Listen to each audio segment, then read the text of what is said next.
तो आज देश में सबसे बड़ी ब्रेकिंग न्यूज ये है कि आमिर खान ने 61 साल की उम्र में तीसरी शादी कर ली। चर्चा का बहुत बड़ा विषय है, आलोचना प्रत्यालोचनाएं चल रही हैं और हर व्यक्ति के देखने का एक अलग दृष्टिकोण और एक अलग नजरिया है। हिंदूवादी तत्व अलग एंगल से देख रहे हैं, नारीवादी अलग एंगल से देख रहे हैं, वामपंथी कम्युनिस्ट अलग एंगल से देख रहे हैं। लेकिन इन सारे आलोचनाओं के दौर में एक तथ्यात्मक निष्कर्ष ऐसे निकालने चाहिए जो थोड़े तार्किक हों। तो इसी बिंदु पर आज चर्चा करते हैं कि आमिर खान की शादी जो कि उन्होंने 61 साल की उम्र में गोरी स्प्रेट से की है, ये एक समाज को क्या संदेश दे रही है। तो इस शादी से मुझे लगता है कि 5 सामान्य रूप से निष्कर्ष निकलते हैं जिसने समाज के प्रचलित मापदंडों को, नॉर्म्स को बदला भी है। पहला कि अगर आपका स्टेटस बड़ा है, आपके पास पर्याप्त पैसा है, आपकी बड़ी पहचान है, तो समाज में नैतिकता के कोई भी मापदंड, कोई भी नॉर्म्स आपके ऊपर लागू नहीं होते। नैतिकता के जितने भी मापदंड हैं, जितने भी रूल्स रेगुलेशंस हैं, वो ना अपर क्लास पे लागू होते और ना ही लोअर क्लास पे लागू होते, वो सारे के सारे मिडिल क्लास पर लागू होते हैं। अपर क्लास पर तो इसलिए लागू नहीं होते कि उसका एक लेवल है, लोअर क्लास पर भी इसलिए लागू नहीं होते कि उनको फर्क नहीं पड़ता, कोई उनके बारे में कुछ भी सोचे, कुछ भी विचार कहे, कुछ भी कहे, उनको फर्क नहीं पड़ता। तो नैतिकता के सारे मापदंड किस पर लागू होंगे? मिडिल क्लास पर। मिडिल क्लास ही समाज की स्थापित परंपराएं, क्या करना चाहिए, क्या नहीं करना चाहिए, क्या नैतिक है, क्या अनैतिक है, क्या अच्छा है, क्या बुरा है, इन सभी का बोझ या इन सभी का बर्डन केवल किसके ऊपर होता है? Middle class. अच्छा, मिडिल क्लास की भी 3 कैटेगरी हैं, upper middle class, middle middle class, lower middle class. और इसमें सबसे जो हाशिए पे तबका है, जिसके ऊपर समाज की सारी स्थापित परंपराओं का बोझ या भार होता है, वो लोअर मिडिल क्लास है। तो आमिर खान चूंकि अपर क्लास से बिलोंग करते हैं, तो कोई इस प्रकार का नैतिकता का मापदंड उनके ऊपर नहीं है और उनकी इस शादी को सहर्ष रूप से एलिट वर्ग ने स्वीकार किया है। अंबानी भी शादी में गए हैं, इरफान पठान भी शादी में गए हैं और पूर्व तथाकथित हिंदू फायरब्रांड नेता राज ठाकरे भी शादी में गए हैं, क्योंकि वो आमिर खान की शादी है और उसका एक लेवल है। तो निष्कर्ष नंबर 1 कि समाज के जितने भी नियम, कायदे, कानून, मापदंड होते हैं वो अपर क्लास पर लागू नहीं होते, लोअर पे भी लागू नहीं होते। लेकिन कोशिश तो ये करनी चाहिए ना, पर अपन अपनी क्लास चेंज करके अपर क्लास में जाएं। चलिए, दूसरा निष्कर्ष मुझे जो लगा आमिर खान की शादी से, जो क्या संदेश दे गया समाज के लिए। 61 साल की उम्र में उन्होंने तीसरी शादी की है। कितनी उम्र में शादी करनी चाहिए, शादी की सही उम्र क्या है, कितनी उम्र निकल जाने के बाद आदमी शादी के लिए एक तरीके से ओवरएज हो जाता है, ये सारे बैरियर आमिर खान ने तोड़ दिए। 61 साल की उम्र पर बड़ी हंसी खुशी आराम से पूरे चार्मिंग अंदाज में वो शादी कर रहे हैं। तो ऐसे लोगों के लिए वो एक संदेश दे गए जिनकी एज मान लो 35 साल 40 साल हो जाती है, और आजकल मैरिज, विवाह नामक संस्था को सरवाइव करना समाज के बदलते हुए वातावरण में बहुत मुश्किल होता जा रहा है। और सामान्यतः ऐसा लगता है कि अगर 10 मैरिज होती हैं तो उनमें से 6-7 लगभग सफ़र करती हैं, 2-3 ही थोड़ा आराम से हंसी खुशी जीवन जी रहे हैं, बाकी सफ़र ही कर रही हैं। तो ऐसी स्थिति में तलाक या विवाह विच्छेद नामक जो प्रक्रिया है वो बड़ी तेज़ी से बढ़ रही है। और अगर ये प्रक्रिया होते होते 35-40 साल की एज किन्हीं की हो जाती है, तो वो ये सोचते हैं कि अब जीवन को आगे कैसे शुरू करने, बड़े नीरस हो जाते हैं।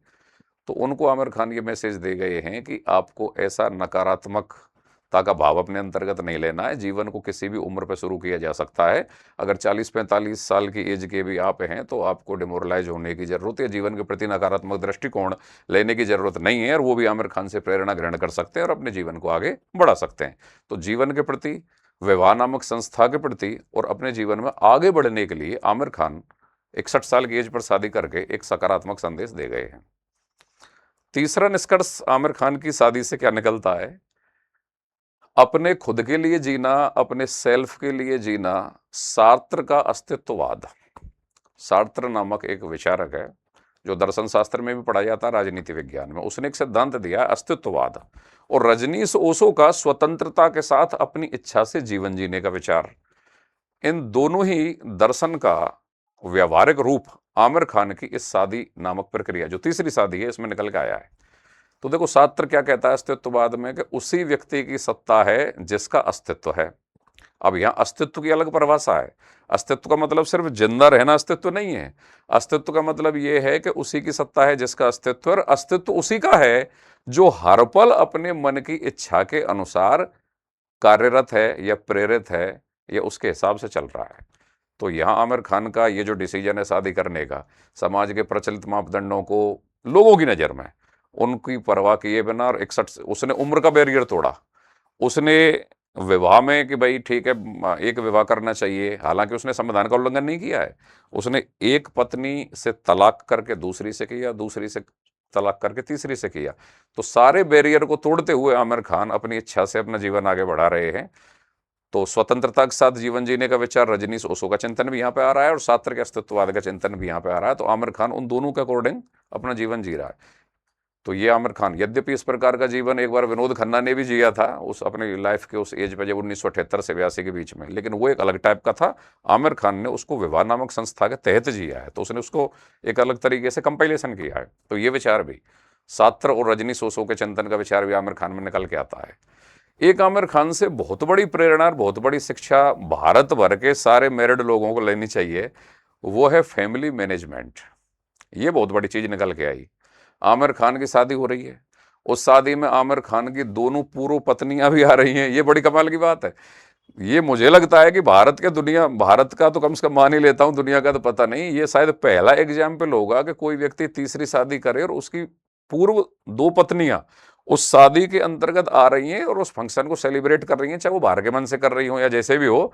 लेकिन कन्विंस करने का कितना बड़ा आर्ट आमिर खान के पास होगा कि उसने उन पूर्व पत्नियों को छोड़ा और उनको इस बात के लिए भी कन्विंस कर लिया कि सार्वजनिक रूप से हम कोई नकारात्मक बयानबाजी नहीं करेंगे, और जो मैं अगला जीवन जीने के लिए अपने अगले विवाह करने जा रहा हूं तो उनमें पूर्व पत्नियां भी शामिल हो रही हैं, उनके बच्चे शामिल हो रहे हैं।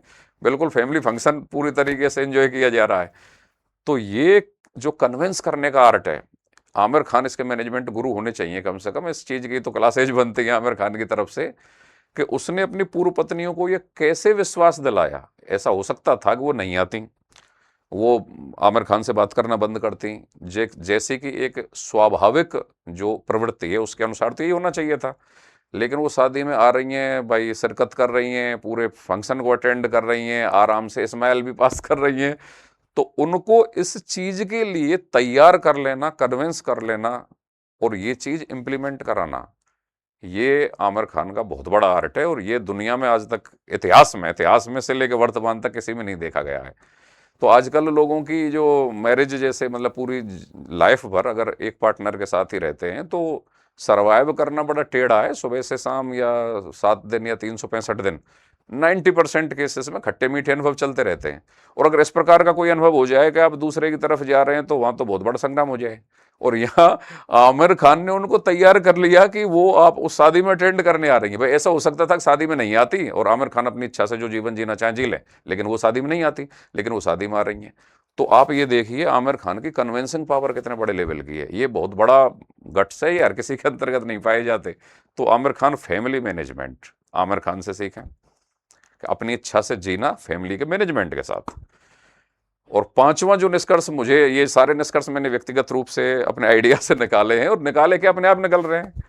पांचवा निष्कर्ष भाई, बेरोजगार युवाओं को, चूंकि मेरा काम भी पठन पाठन का ही है, तो सकारात्मक भाव और सकारात्मक प्रेरणा तो कहीं से भी ली जा सकती है। तो बेरोजगार युवाओं को आमिर खान बहुत बड़ा संदेश दे गए और बहुत बड़ी प्रेरणा दे गए। कैसे कि उनको तो कम से कम आमिर खान की एक फोटो अपने स्टडी रूम में लगा लेनी चाहिए और एक आध अगरबत्ती तो आमिर खान के नाम की बनती है।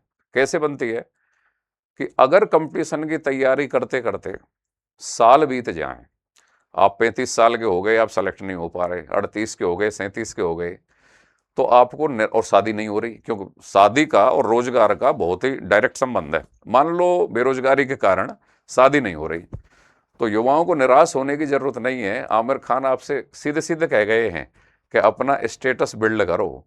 अगर आपका स्टेटस जिस दिन बिल्ड हो जाएगा तो आपकी शादी की टेंशन दूर नहीं होगी। शादी में अंबानी भी आता है, राज ठाकरे भी आता है और बाकी बड़ी बड़ी पर्सनैलिटीज आती हैं। तो कहने का मतलब क्या है, स्टेटस डज मैटर।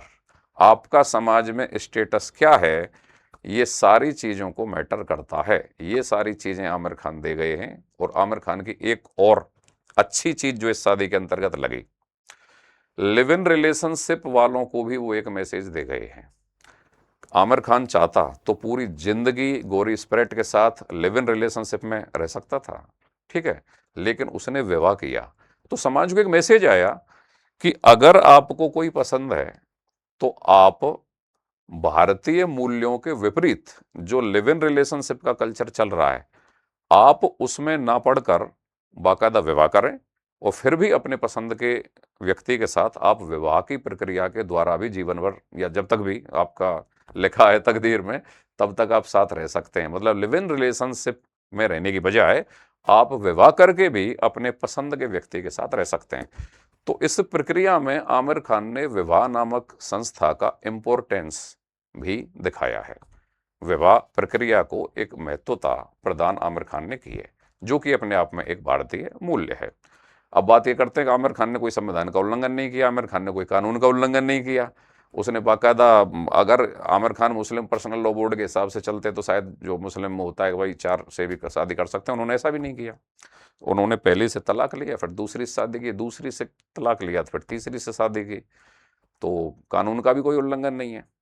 अच्छा, एक और ताज्जुब की बात कि ना हिंदू विधि विधान से शादी है, ना मुस्लिम विधि विधान से शादी है, सिर्फ कागज पे साइन की और शादी। इसका मतलब आमिर खान ने विवाह नामक संस्था में प्रगतिशीलता या प्रगतिवाद का भी उसका अंश आमिर खान की शादी में पाया जाता है।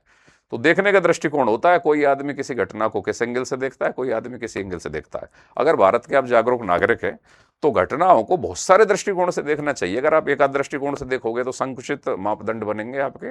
तो ऐसी दृष्टि नहीं हो, एक तार्किक जागरूक नागरिक होने के नाते इस तरीके से देखें। और चूंकि शादी एक बेहद ही व्यक्तिगत और निजी मामला है, तो और 61 साल की एज पे कोई आदमी साहस कर रहा है जीवन को आगे बढ़ाने का, तो उसको अप्रिसिएट करें, एंजॉय करें। और इसी प्रकार भारत के सामाजिक राजनीतिक मुद्दों पर एक संतुलित, व्यापक और अलग अलग एंगल से डिस्कशन और विमर्श करने के लिए या उसको देखने के लिए, चर्चा का भागीदार बनने के लिए हमारे YouTube channel connect political science को सब्सक्राइब करें। Okay, thank you.